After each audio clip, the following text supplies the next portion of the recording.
Train से धार्मिक यात्रा करने की चाहत रखने वालों को भारतीय रेल ने गुड न्यूज दी है। देश की पहली भारत गौरव टूरिस्ट की शुरुआत दिल्ली के सफदरजंग रेलवे स्टेशन से रवाना हो चुकी है। पीएम मोदी ने देश के ऐतिहासिक स्थलों की यात्रा के लिए भारत गौरव ट्रेन का ऐलान किया था। इसकी जिम्मेदारी रेल मंत्रालय ने आईआरसीटीसी को दी थी। भारत गौरव टूरिस्ट ट्रेन से तीर्थयात्री नेपाल के जनकपुर जा रहे हैं। ट्रेन में टूरिस्ट के लिए ताजा शाकाहारी भोजन के लिए एक पैंट्री कार भी है। साथ ही infotainment system, CCTV camera, security guard service भी उपलब्ध है। ट्रेन में कैसी है ये ट्रेन और क्या क्या सहूलियतें मिलेंगी इस ट्रेन में, आइए देखते हैं इस रिपोर्ट में।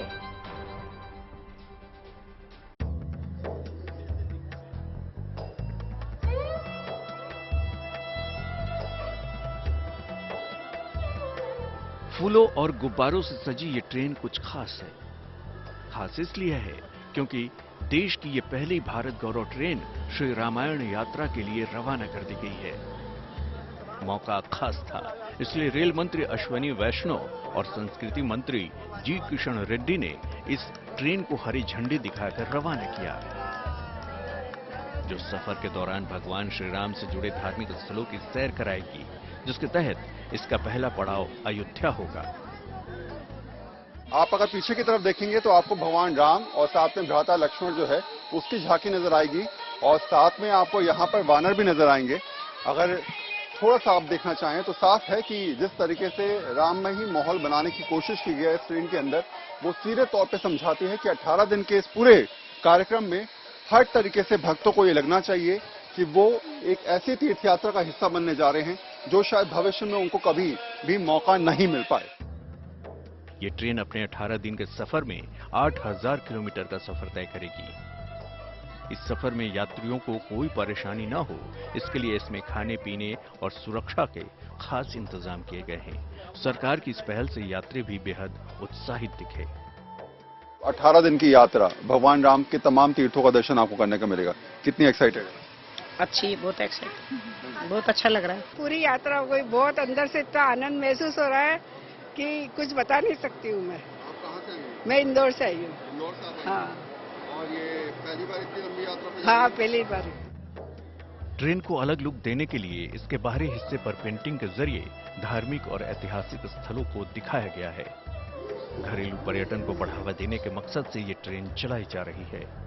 हमारे यहाँ तो कण कण में, हर शहर में, हर गांव में इतनी सांस्कृतिक धरोहर है, इतनी बड़ी विरासत है कि अगर हम दिखाने जाएं तो किसी व्यक्ति की, कोई टूरिस्ट का पूरा टूर सिर्फ भारत की विरासत को देखने में निकल जाए। तो क्यों न रेलवे एक ऐसा माध्यम बने जिसमें हम अपनी विरासत को दिखा सकें।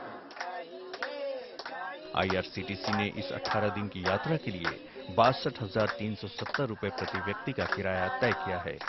इस टूर पैकेज की कीमत में यात्रियों को रेल यात्रा के अलावा स्वादिष्ट शाकाहारी भोजन, बसों से पर्यटक स्थलों का भ्रमण, एसी होटलों में ठहरने की व्यवस्था, गाइड और इंश्योरेंस आदि की सुविधाएं उपलब्ध कराई जाएंगी, ताकि यात्रियों के सफर को यादगार बनाया जा सके।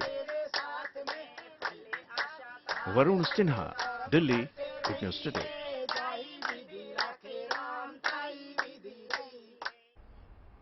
क्या बात है, एक्साइटमेंट देखिए इनकी। चलिए अब आपको बताते हैं कि भारत गौरव ट्रेन आपको कहां कहां के दर्शन करवाएगी, कहां लेकर जाएगी। तीर्थ यात्रियों के लिए इस ट्रेन को शुभ यात्रा का संयोग आखिर क्यों कहा जा रहा है? देखिए, ये ट्रेन जो है वो अयोध्या पहुंच रही है, जहां उतरकर श्रद्धालु राम जन्मभूमि मंदिर, हनुमानगढ़ी, सरयू घाट, नंदीग्राम, भरत हनुमान मंदिर और भरत कुंड के दर्शन कर पाएंगे। अदिति, और इसके बाद इस ट्रेन का अगला पड़ाव जनकपुर होने वाला है। जनकपुर नेपाल में है, यहाँ श्रद्धालु राम जानकी मंदिर के दर्शन करेंगे। देखिए, भारत गौरव यात्रा का तीसरा पड़ाव सीतामढ़ी होगा, जहां यात्रियों को जानकी मंदिर और पुराना धाम के दर्शन की सुविधा भी मिलने वाली है। और बता दें, इसके बाद ट्रेन बक्सर रुकेगी, जहां श्रद्धालु राम रेखा घाट, रामेश्वरनाथ मंदिर के दर्शन कर पाएंगे। और बक्सर के बाद अगला पड़ाव वाराणसी होने वाला है, जहां तुलसी मानस मंदिर, संकट मोचन मंदिर के अलावा श्रद्धालु विश्वनाथ मंदिर में दर्शन कर पाएंगे और गंगा आरती में भी शामिल हो सकेंगे। देखिए, भारत गौरव यात्रा जो है उसका अगला पड़ाव होगा प्रयागराज, जहां भक्त सीता समाहित स्थल सीतामढ़ी भारद्वाज आश्रम के अलावा गंगा यमुना संगम और हनुमान मंदिर के दर्शन आसानी से कर पाएंगे। इसके बाद ट्रेन का जो अगला पड़ाव होगा वो रिंगेश्वर पहुंचेगी, जहां भक्तों को रिंगी ऋषि आश्रम, शांता देवी मंदिर और रामचौरा जाने का मौका भी मिल जाएगा। दीदी, और ट्रेन इसके बाद चित्रकूट पहुंचेगी, जहां भक्त गुप्त गोदावरी, रामघाट, सती अनसुनिया मंदिर के दर्शन कर पाएंगे। भारत गौरव यात्रा का अगला पड़ाव नासिक होगा, जहां भक्त त्रयंबकेश्वर मंदिर भी जा पाएंगे और इसके अलावा पंचवटी, सीता गुफा, कालाराम मंदिर के दर्शन यहां भक्त कर पाएंगे। देखिए, तीर्थ यात्रा के लिए चलाई गई ये विशेष ट्रेन जो है वो हम्पी भी जाएगी। यहां रुककर यात्री अंजनाद्री पहाड़ी और विरूपक्षा मंदिर और विट्ठल मंदिर में दर्शन कर पाएंगे। इसके बाद ट्रेन का अगला पड़ाव होगा रामेश्वरम, जहां उतरकर श्रद्धालु रामनाथ स्वामी मंदिर और धनुकोष्ठी के दर्शन भी आसानी से कर पाएंगे। और ट्रेन कांचीपुरम भी रुकने वाली है। यहां श्रद्धालुओं को विष्णु कांची के अलावा शिव कांची और कामाक्षी अम्मान मंदिर जाने का मौका मिलने वाला है। ट्रेन भद्राचलम भी जाएगी, जहां उतरकर श्रद्धालु श्री सीताराम स्वामी मंदिर, अंजनी स्वामी मंदिर में माथा टेक पाएंगे। तो बता दें आपको, अयोध्या में राम मंदिर का निर्माण अब तेजी से चल रहा है और जैसे जैसे राम मंदिर आकार ले रहा है उसकी बारीकियां सामने आ रही हैं। राम मंदिर की पहली मंजिल पर 14 दरवाजे होंगे। एक दरवाजा गर्भगृह का होगा। इसके अलावा 13 दरवाजे राम मंदिर में भक्तों के प्रवेश के लिए होंगे। दरवाजों के डिजाइन और धातुओं का चयन हो चुका है और मंदिर का प्रथम तल जनवरी 2024 में राम भक्तों को दर्शन के लिए खोला जा सकता है। प्लिंथ का काम पूरा होने वाला है। मंदिर के लिए तराशी गई शिलाओं को तांबे की पंक्तियों से जोड़ा जा रहा है। दिसंबर 2023 तक प्रथम तल का काम पूरा कर लिया जाएगा। जनवरी 2024 के दूसरे सप्ताह तक दिव्य मंदिर के गर्भगृह में रामलला की प्राण प्रतिष्ठा कर दी जाएगी। इसके बाद राम भक्त अपने आराध्य देव के दर्शन कर पाएंगे। तो गर्भगृह प्रथम तल का निर्माण होगा, गर्भगृह तैयार हो जाएगा, उसमें भगवान की प्रतिष्ठा होगी। तो फर्श कैसी होगी, फर्श के ऊपर डिजाइनिंग कैसी रहेगी, वो मार्बल का जो पत्थर है वो कैसे उस पर इनले वर्क होगा, उसकी डिजाइन, उसके प्रकार, वो कैसे होकर के सही समय से लग सके, इस पर विस्तृत चर्चा उसके विशेषज्ञों के साथ हुई है। और शेर पंजाब महाराजा रणजीत सिंह की पुण्यतिथि पर 266 सिख श्रद्धालुओं का एक जत्था पाकिस्तान के लिए रवाना हुआ है। सिख श्रद्धालुओं का ये जत्था पाकिस्तान में मौजूद गुरुधामों के दर्शन कर 30 जून को लौटेगा।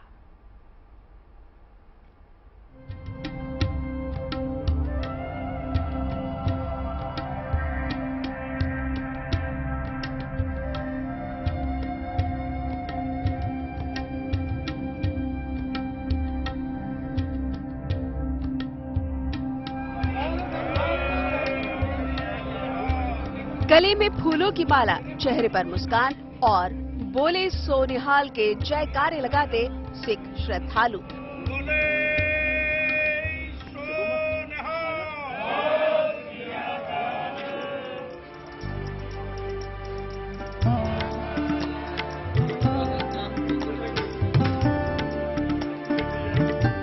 ये वो खुशनसीब हैं जिन्हें महाराजा रणजीत सिंह की बरसी मनाने के लिए पाकिस्तान रवाना किया गया। इस जत्थे में 266 श्रद्धालु शामिल हैं, जो गुरुद्वारा श्री डेरा साहिब लाहौर में महाराजा रणजीत सिंह की बरसी समागम में शामिल होने से पहले गुरुद्वारा श्री ननकाना साहिब, गुरुद्वारा श्री सच्चा सौदा साहिब, गुरुद्वारा श्री पंजा साहिब जैसे गुरु ग्रंथों के दर्शन करेगा। ये मौका मिलने पर जत्थे में शामिल सिख श्रद्धालुओं की खुशी का कोई ठिकाना नहीं रहा। अपने गुरुओं के जन्म स्थान उन्होंने गुरधामां दे दर्शन कर रहे हैं। सानू बहुत खुशी हो रही है भी अगे तो भी होर भैन भरा जिहड़े रह गए सारिਆਂ ਨੂੰ मौका मिलना चाहिए। एक बार साडी ये मन की चाह पूरी हुई है ते गुरुआं दे जन्म स्थानां दे उन्हां दे जिथे शहीदी हुई गुरु अर्जन देव जी महाराज दी उन्हां दी महाराजा रणजीत सिंह दे देखांगे जाके।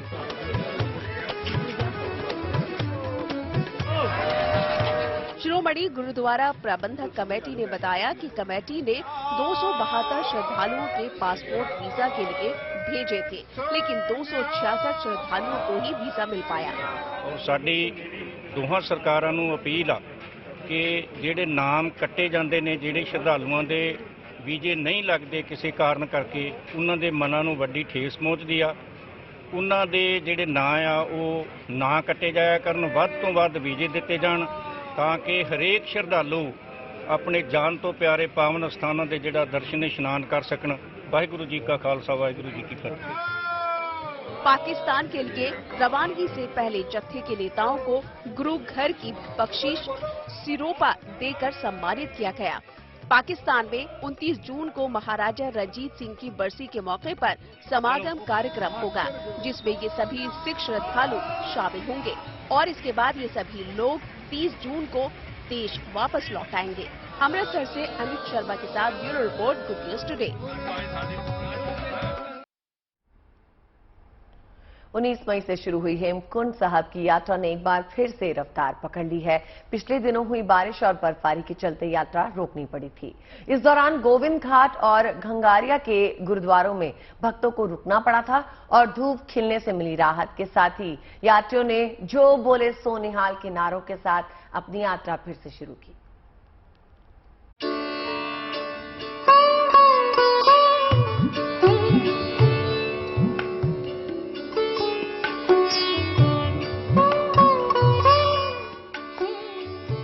मौसम ने करवट ली, धूप खिली और ठंड से थोड़ी राहत मिली तो हेमकुंड साहब के दर्शन को फिर चल पड़ा भक्तों का काफिला।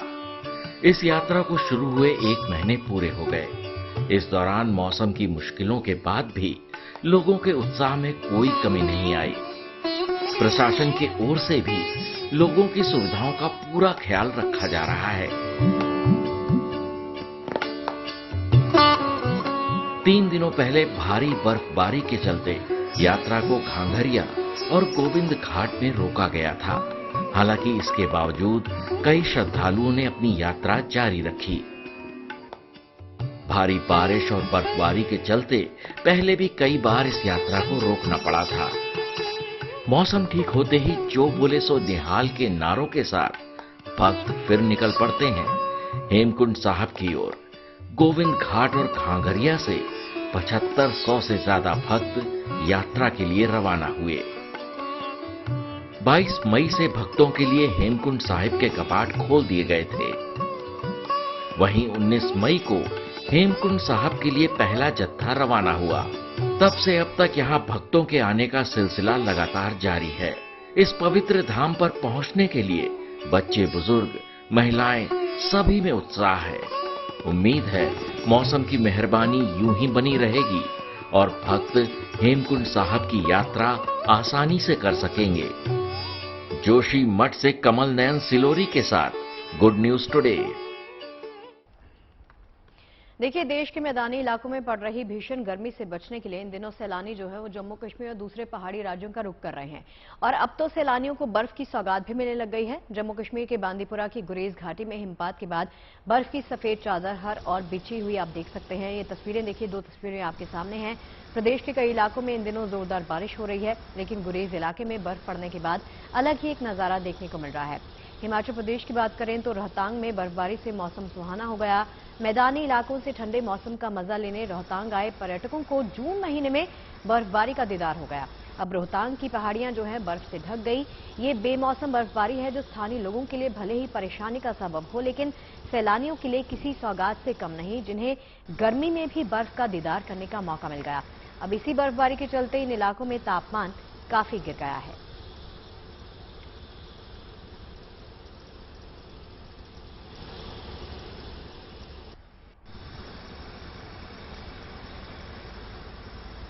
अब ये जून महीने में इसी तरह की बर्फबारी का नजारा देख के अदिति जाने का मन तो करेगा, है ना? बिल्कुल, छुट्टियों का वक्त है, बच्चों की स्कूल से छुट्टियां चल रही हैं और इस वक्त ये जाने का सही वक्त भी है, सही मौका भी है और ये जगह और स्थान जो है बर्फ से भरा पड़ा है। यहाँ पर वाकई में छुट्टियों का पूरा मजा उठाया जा सकता है।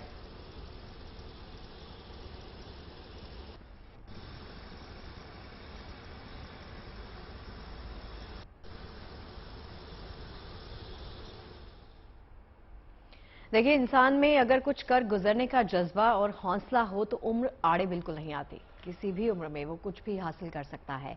चरखी दादरी के गांव कादमा की रहने वाली 105 साल की रामबाई ने इस बात को सच करके दिखाया है।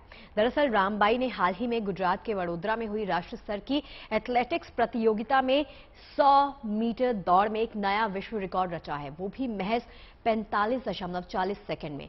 रामबाई के इस उम्र में रिकॉर्ड बनाने और जीत पर हरियाणा के मुख्यमंत्री मनोहर लाल खट्टर ने बधाई भी दी है। देखिए उनके हौसले की ये मजेदार कहानी।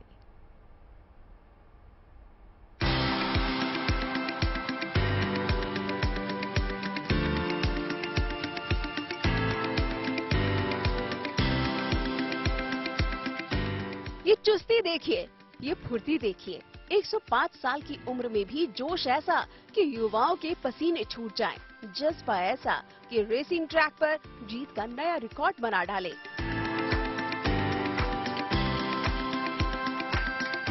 उम्र के इस पड़ाव पर जब लोग खाट पकड़ लेते हैं, हरियाणा के चरखी दादरी के गांव कादमा की रहने वाली रामबाई ने उम्र को पीछे छोड़ दिया है। 105 साल की उम्र में दादी हिम्मत और हौसले की मिसाल पेश कर रही है, एक नया इतिहास रच रही है। रामबाई ने साबित कर दिया है कि कामयाबी उम्र की मोहताज नहीं होती।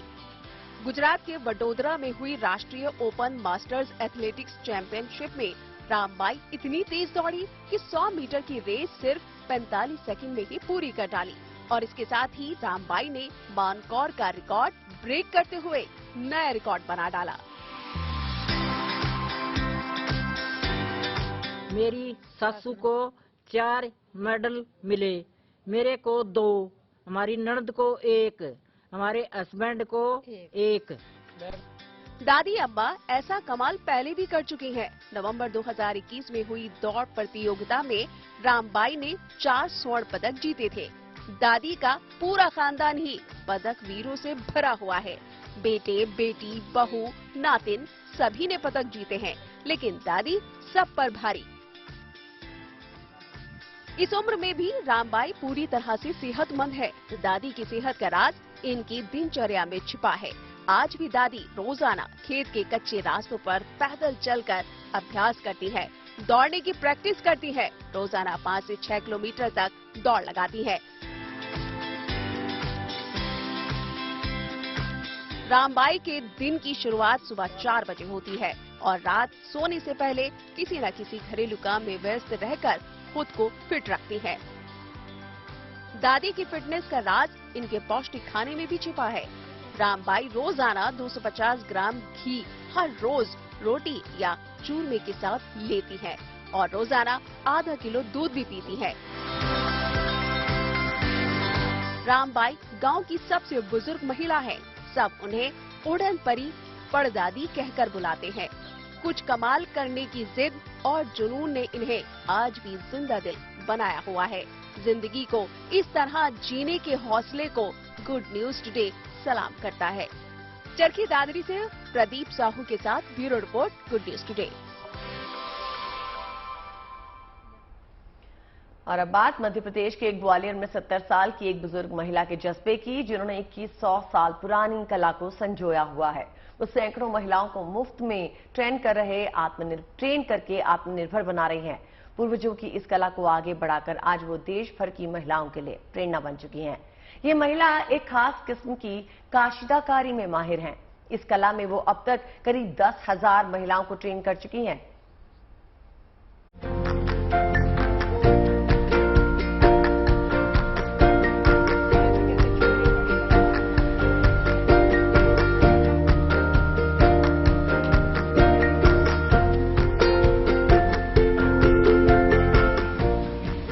ये है 70 साल की सरला सुनेजा, जो देश भर की उन महिलाओं के लिए एक प्रेरणा है जो संघर्ष के बीच आत्मविश्वास खो चुकी है, लेकिन उनका हौसला कम नहीं हुआ है और मंजिल को पाना चाहती है।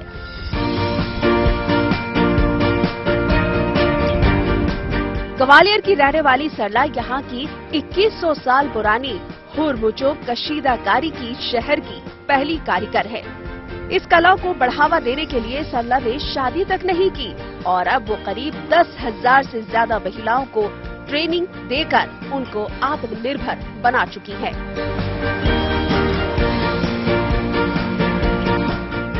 सरला ने अपनी दादी से इस कला को सीखा था और फिर सिखाना भी शुरू किया।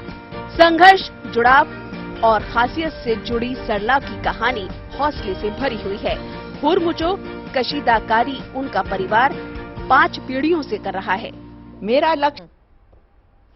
अनिल कपूर की फैन है क्या आप? अनिल कपूर की एक्चुअली मैंने कल एक तस्वीर देखी थी योगा डे पर, उन्होंने भी योगा किया और फिटनेस गोल्स दिए अपने। वो तो पहले भी अक्सर देते रहते हैं, नहीं? हाँ। उनकी फिटनेस का हर कोई कायल है। देखिए अनिल कपूर जो है ना, अपनी फिटनेस को लेकर हर किसी को हैरान परेशान तो कर ही देते हैं। 65 साल की उम्र है लेकिन लगते नहीं है, अच्छे अच्छे यंगस्टर्स को मात दे देते हैं। यही वजह है कि लोग फिल्मों से ज्यादा उनकी फिटनेस के दीवाने हैं। अब देखिए अनिल कपूर बॉलीवुड के उन एक्टर्स में से एक हैं जिन पर बढ़ती उम्र का असर दिखता नहीं। उनकी बॉडी इस कदर फिट नजर आती है कि यंग एक्टर्स भी उनकी तारीफ करते थकते नहीं। अब अनिल कपूर ने योग दिवस पर कुछ ऐसी ही तस्वीरें शेयर की जिसका जिक्र अदिति ने किया, जिनमें एक्टर योगासन करते हुए देखे जा सकते हैं। इन फोटोज में एक्टर वरुण धवन ने अनिल की फिटनेस को देख चुटकी ली। वरुण धवन ने अनिल से कमेंट कर पूछ डाला कि सर आप एलियन हो क्या? अनिल कपूर अक्सर अपने वर्कआउट के वीडियोस और फोटोज सोशल मीडिया पर डालते रहते हैं। कुछ दिन पहले उन्होंने अपने एक धांसू एक्टिविटी का एक वीडियो भी शेयर किया जिसने फैंस को चौंका दिया। अब 65 की उम्र में अनिल स्प्रिंटिंग यानी तेज दौड़ करते हुए नजर आ रहे हैं।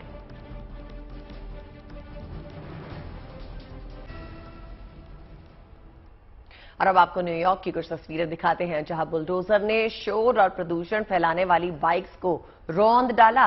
हिंदुस्तान में जहां बुलडोजर अवैध निर्माण पर कार्रवाई कर रहा है, वहीं विदेशों में ये बुलडोजर अवैध बाइक्स को नष्ट कर रहा है। बुलडोजर अब कानून का पालन न करने वालों को सख्त संदेश देने का जरिया बन गया है।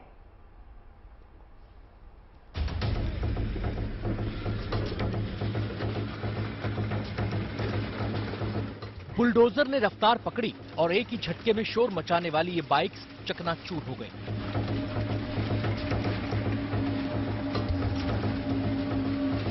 सड़कों पर फर्राटा भरने वाली इन बाइक्स को शोर मचाने के गुनहगार के तौर पर न्यूयॉर्क पुलिस ने जब्त किया था। ये बाइक्स चंद सेकंड में 100 किलोमीटर की रफ्तार पकड़ सकती हैं। ऑफ रोडिंग में भी इन बाइक्स को महारत हासिल है, लेकिन रफ्तार पर सवार इनका रोमांच न्यूयॉर्क के लोगों के लिए मुसीबत बन गया था। सड़कों पर चलते वक्त ये बाइक्स इतना शोर और प्रदूषण फैला रही थीं कि दूसरे लोगों को इनसे तकलीफ होने लगी। न्यूयॉर्क पुलिस ने ऐसी 100 से ज्यादा बाइक्स को जब्त किया और बुलडोजर से रौंद दिया। Dirt bikes and ATVs, they are not only a nuisance and an annoyance to us, but they're extremely dangerous. And we know that. We see them all the time, and we hear them all times at night. We see the large numbers that are moving throughout our street, and we want to be clear that this is not acceptable. The NYPD heard the call, and they did a Herculean task to get rid of these loud, intimidating, and dangerous and illegal dirt bikes and ATVs that are on our street. And for years, we've witnessed what happens when they go under control or we do not enforce. They continue to grow over and over again. And I'm not going to give up on my promise and commitment to rid our streets of these.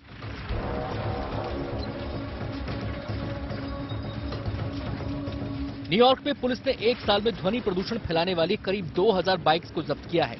इनमें से अभी 100 से ज्यादा bikes पर bulldozer action हो चुका है। Police के मुताबिक ऐसी बाइक्स न सिर्फ अवैध हैं, बल्कि ये लोगों की सेहत के लिए खतरनाक भी हैं। बाइक्स पर इस कार्रवाई से न्यूयॉर्क पुलिस ने प्रदूषण के खिलाफ एक कड़ा संदेश देने की कोशिश की है।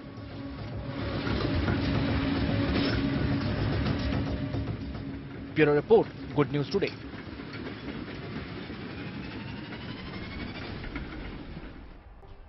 तो ये थी अब तक की वायरल खबरें। अब आपको एक संत की अनोखी तपस्या की कहानी दिखाते हैं। मध्य प्रदेश के निहाड़ी जिले में एक पहाड़ी पर रहने वाले साधु ने अपनी मेहनत से इलाके को हरा भरा बना दिया। 2011 में पुरुषोत्तम दास ग्वालियर से अड़तरा गांव आ गए।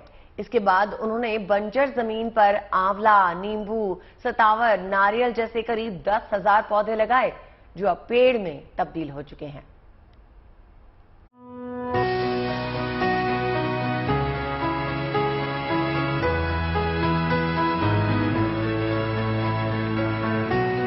एक साधु की कड़ी मेहनत का नतीजा है ये हरे भरे पेड़, जिन्हें पौधे से वृक्ष बनाने के लिए पुरुषोत्तम दास ने 11 साल दिन रात मेहनत की, तब जाकर निवाड़ी जिले के इस इलाके की तस्वीर बदली।